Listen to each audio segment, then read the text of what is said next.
Selanjutnya, kehendak takdir.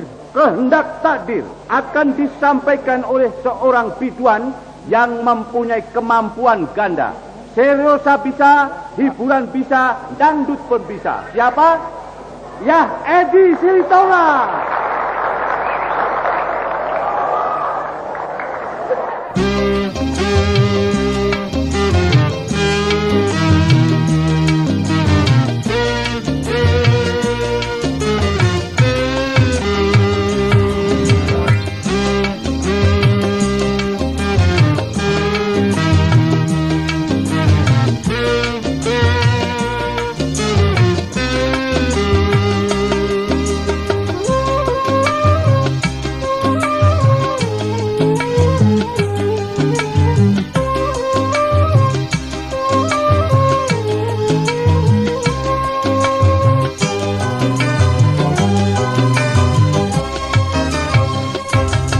Bahagia engkau hidup bersamanya, ku relakan engkau menjadi miliknya. Itu sudah kehendak takdir yang kuasa, aku dan dirimu haruslah berpisah. Bahagia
jangan kau tangisi perpisahan ini, jangan kau sesali yang telah terjadi.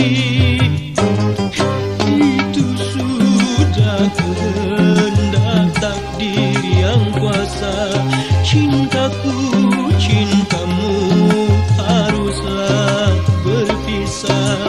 Bahagia engkau hidup bersamanya.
Edi Silitonga dengan gayanya yang khas telah membawakan lagu Kehendak Takdir.